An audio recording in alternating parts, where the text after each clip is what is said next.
की होली। लेखक प्रेमचंद। गंगी का 17वां साल था, पर वह 3 साल से विधवा थी और जानती थी कि मैं विधवा हूँ। मेरे लिए संसार के सुखों के द्वार बंद हैं। फिर वह क्यों रोए और कल्पे। मेले से सभी तो मिठाई के दोने और फूलों के हार लेकर नहीं लौटते। कितनों ही का तो मेले की सजी हुई दुकानें और उन पर खड़े नर नारी देखकर ही मनोरंजन हो जाता है। गंगी खाती पीती थी, हंसती बोलती थी और किसी ने उसे मुंह लटकाए अपने भाग्य को रोता नहीं देखा। घड़ी रात को उठकर गोबर निकालकर गाय बैलों को सानी देना, फिर उपले पाथना उसका नित्य का नियम था। तब वह अपने भैया को गाय दुहाने के लिए जगाती थी, फिर कुएं से पानी लाती। चौके का धंधा शुरू हो जाता। गांव की भावजें उससे हंसी करती, पर एक विशेष प्रकार की हंसी छोड़कर। सहेलियां ससुराल से आकर उससे सारी कथा कहती, पर एक विशेष प्रसंग बचाकर। सभी उसके वैधव्य का आदर करते थे। जिस छोटे से अपराध के लिए उसकी भावज पर घुड़कियां पड़ती, उसकी माँ को गालियां मिलती, उसके भाई पर मार पड़ती, वह उसके लिए क्षम्य था। जिसे ईश्वर ने मारा है उसे क्या कोई मारे। जो बातें उसके लिए वर्जित थी उनकी ओर उसका मन ही न जाता था। उसके लिए उसका अस्तित्व ही ना था। जवानी के इस उमड़े हुए सागर में मतवाली लहरें न थी, डरावनी गरज न थी, अचल शांति का साम्राज्य था। होली आई, सबने गुलाबी साड़ियां पहनी। गंगी की साड़ी न रंग गई। माँ ने पूछा, बेटी तेरी साड़ी भी रंग दूं? गंगी ने कहा, नहीं अम्मा, यूं ही रहने दो। भावज ने फाग गाया। वह पकवान बनाती रही। उसे इसी में आनंद था। तीसरे पहर दूसरे गांव के लोग होली खेलने आए। यह लोग भी होली लौटाने जाएंगे। गांवों में यही परस्पर व्यवहार है। महतों ने भंग बनवा रखी थी। चरस, गांजा, माजूम सब कुछ लाए थे। गंगी ने ही भंग पीसी थी, मीठी अलग बनाई थी, नमकीन अलग। उसका भाई पिलाता था, वह हाथ धुलाती थी। जवान सिर नीचा किए पीकर चले जाते। बूढ़े गंगी से पूछ लेते, अच्छी तरह तो हो ना बेटी, या चूहल करते। क्यों री गंगिया, भावज तुझे खाना नहीं देती क्या, जो इतनी दुबली हो गई है? गंगिया हंसकर रह जाती। देह क्या उसके बस की थी, न जाने क्यों वह मोटी हुई थी। भंग पीने के बाद लोग फाग गाने लगे। गंगिया अपनी चौखट पर खड़ी सुन रही थी। एक जवान ठाकुर गा रहा था। कितना अच्छा स्वर था, कैसा मीठा। गंगिया को बड़ा आनंद आ रहा था। माँ ने कई बार पुकारा, सुन जा, वह ना गई। एक बार गई भी तो जल्दी लौट आई। उसका ध्यान उसी गाने पर था। न जाने क्या बात उसे खींचे लेती थी, बांधे लेती थी। जवान ठाकुर भी बार बार गंगिया की ओर देखता और मस्त हो होकर गाता। उसके साथ वालों को आश्चर्य हो रहा था, ठाकुर को यह सिद्धि कहाँ से मिल गई। वह लोग विदा हुए तब भी गंगिया चौखट पर खड़ी थी। जवान ठाकुर ने भी उसकी ओर देखा और चला गया। गंगिया ने अपने बाप से पूछा, कौन गाता था दादा? मैकू ने कहा, कोठार के बुद्धू सिंह का लड़का है, गरीब सिंह। बुद्धू रीति व्यवहार में आते जाते थे। उनके मरने के बाद अब वही लड़का आने जाने लगा। गंगी, यहाँ तो पहले पहल आया है। मैकू, हाँ, और तो कभी नहीं देखा। मिजाज बिल्कुल बाप का सा है और वैसी ही मीठी बोली है। घमंड तो छू नहीं गया। बुद्धू के बखार में अनाज रखने को जगह न थी, पर चमार को भी देखते तो पहले हाथ उठाते। वही इसका स्वभाव है। गोरू आ रहे थे। गंगी पघिया लेने भीतर चली गई।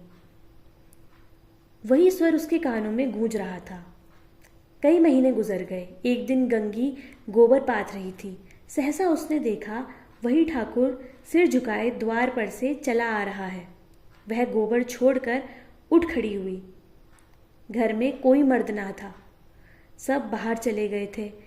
वह कहना चाहती थी, ठाकुर बैठो, पानी पीते जाओ, पर उसके मुंह से बात न निकली।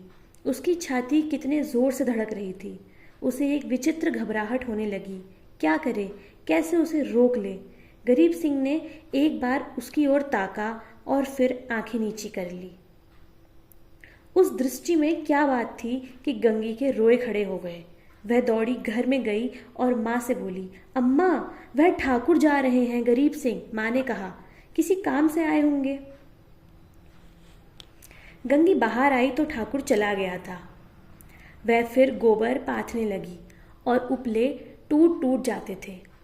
आप ही आप हाथ बंद हो जाते, मगर फिर चौंक कर पाथने लगती, जैसे कहीं दूर से उसके कानों में आवाज आ रही हो।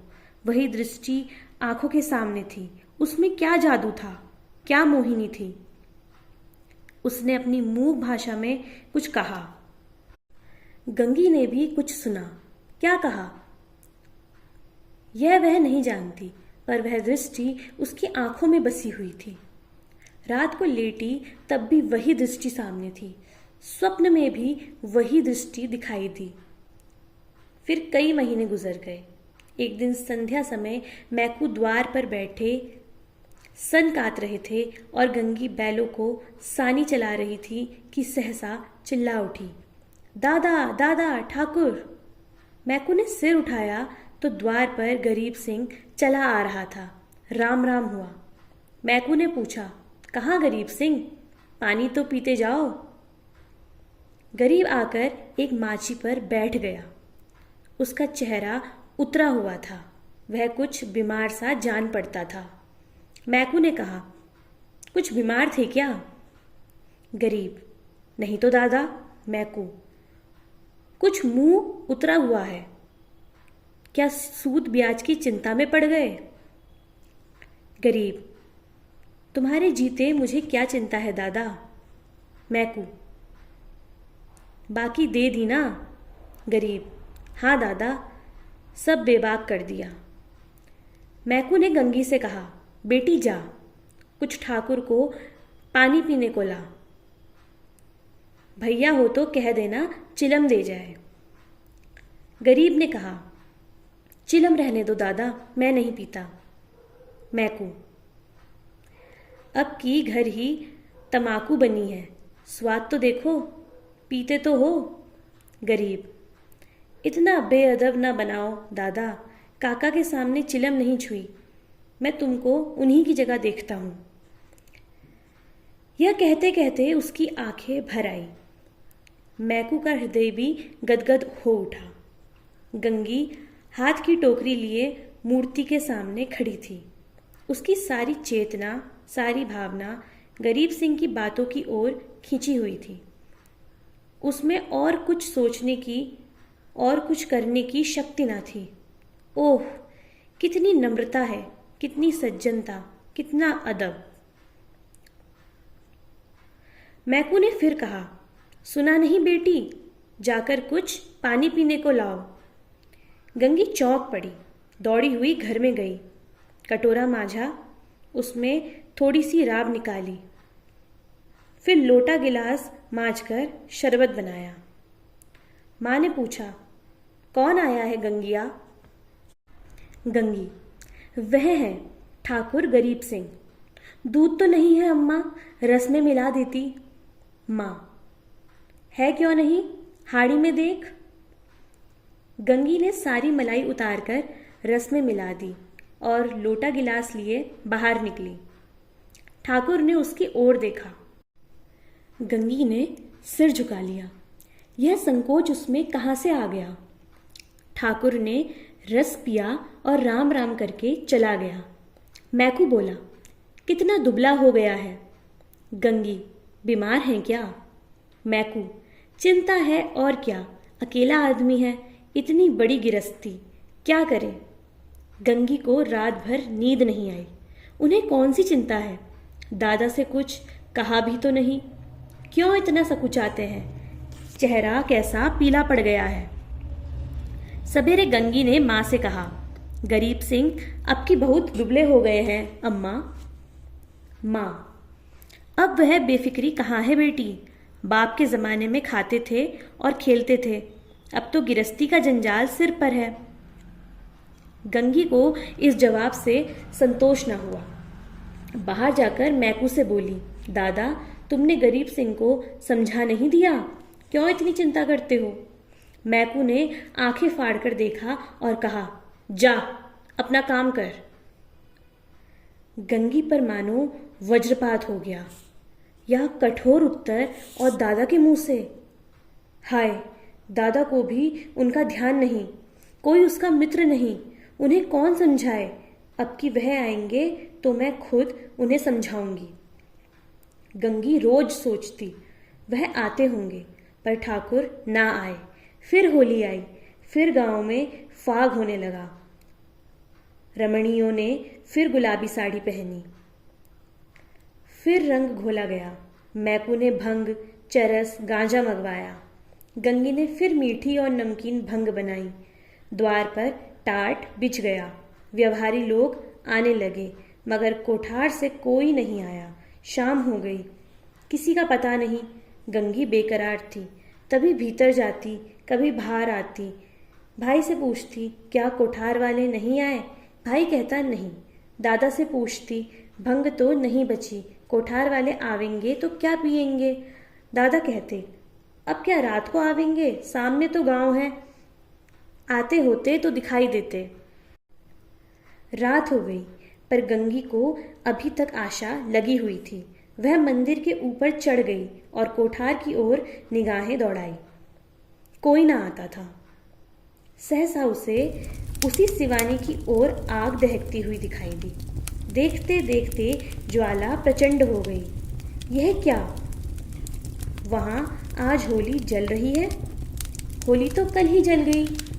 कौन जाने वहां पंडितों ने आज होली जलाने की शायद बताई हो, तभी वे लोग आज नहीं आए, कल आएंगे।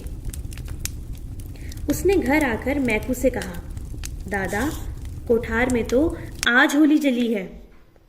मैकू, धत पगली, होली सब जगह कल ही जल गई। गंगी, तुम मानते नहीं हो, मैं मंदिर पर से देख आई हूं, होली जल रही है। ना पतियाते हो तो चलो मैं दिखा दूं। मैकू, अच्छा चल देखूं। मैकू ने गंगी के साथ मंदिर की छत पर आकर देखा। 1 मिनट तक देखते रहे, फिर बिना कुछ बोले नीचे उतर आए। गंगी ने कहा, है होली की नहीं, तुम ना मानते थे। मैकू, होली नहीं है पगली, चिता है, कोई मर गया है, तभी आज कोठार वाले नहीं आए। गंगी का कलेजा धक से हो गया। इतने में किसी ने नीचे से पुकारा, मैकू महतो, कोठार के गरीब सिंह गुजर गए। मैकू नीचे चले गए, पर गंगी वहीं स्तंभदित खड़ी रही। कुछ खबर ना रही, मैं कौन हूँ, कहाँ हूँ। मालूम हुआ जैसे गरीब सिंह उस सुदूर चिता से निकलकर उसकी ओर देख रहा है। वही दृष्टि थी, वही चेहरा। क्या उसे वह भूल सकती थी? उस दिवस से फिर कभी होली देखने नहीं गई।